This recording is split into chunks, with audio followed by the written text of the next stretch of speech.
What's going on, everyone? This is Corey with Xbox Tavern, back with another review. This time I'm taking a look at The Grinch Christmas Adventures.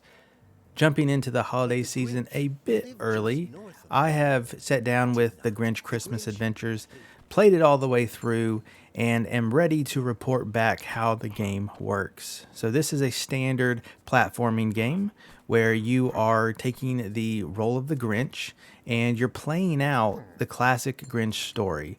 This is going to happen through various levels, about 18 in total, I believe, over 3 different environments. You're going to start out at the caves and work your way to Whoville, basically. Along the way, you're going to be platforming up moving platforms, up mountains and hills, and facing enemies. And the enemies that you come across, you can jump on top of their head, old school Mario style. You can dodge them and run past them. And eventually, you can maybe freeze them and do other things with several abilities. In all of these levels, you'll be going pretty much from the left to the right, which is the standard protocol for these types of games.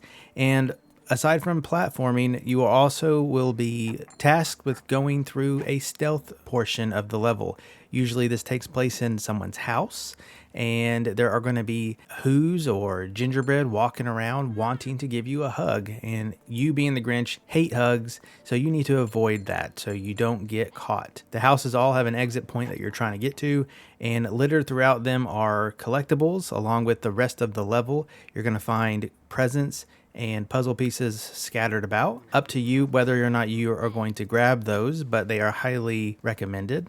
And if you need to lay low for a bit, look for a bed or a table or a wardrobe and just hide until the huggers are not the wiser anymore. Once you escape and you finish the level, you'll see how many presents you collected, how many puzzle pieces, and you'll be moving on. After you get so many puzzle pieces, you will be offered the chance to build a puzzle. The puzzles will then give you something, whether that is part of the Santa Claus outfit, a jetpack for higher jumping, a snowball, among other things. So there is some reward to these collectibles. So that is the general flow for a level. You get in and you'll come across a house at some point probably, and you get out and the level is over with. Tally up your collectibles and move on throughout the story. In a nutshell, that's kind of the whole game for 18 levels or so. At the end of each section, the 6th level, I believe, it is a little bit different. You don't go from a left to right platformer. You're actually going from a top down, kind of like a skiing type mini game almost. Or maybe it's bottom up and you're not going down a hill. No spoilers. But it's a completely different feel. So it gives a little bit of a variety, but those levels are pretty short and tidy up that section of the game nicely. Throughout the levels, as you come across new things, you'll have a little tutorial voice come up, and all the dialogue is on point for Dr. Seuss. They're rhyming and it feels like it came right out of a Dr. Seuss book. So really nice touches on that. One thing I also liked is you can skip around the dialogue if you don't want to hear it. Between levels, they will actually kind of read part of the Grinch book to you at whatever part of the story you're at, and you can skip that as well.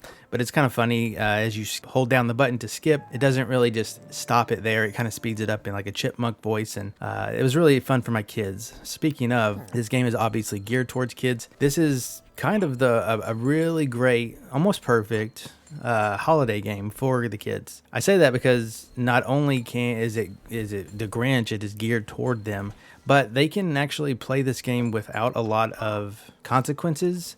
And by that, I mean there are a ton of checkpoints in the level. So if you happen to fall off a cliff and quote unquote die, you'll be brought back to a checkpoint that probably was not very far back. There's also Max the dog. He's in this game. And if you're playing by yourself, you can just press a button to control Max.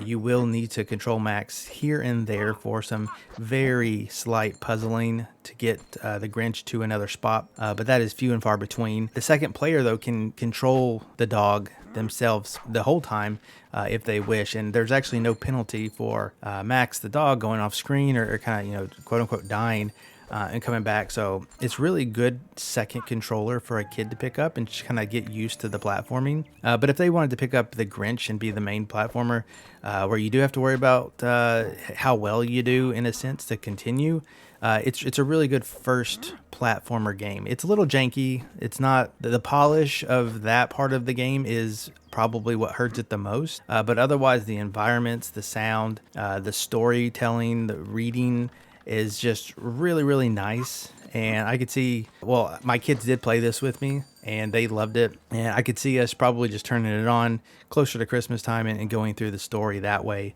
if we can't find the book or something like that. So, really looking forward to it. That, and I think this was a really fun play and can't wait to pick it up, maybe every Christmas. Maybe it is a new tradition. We shall see.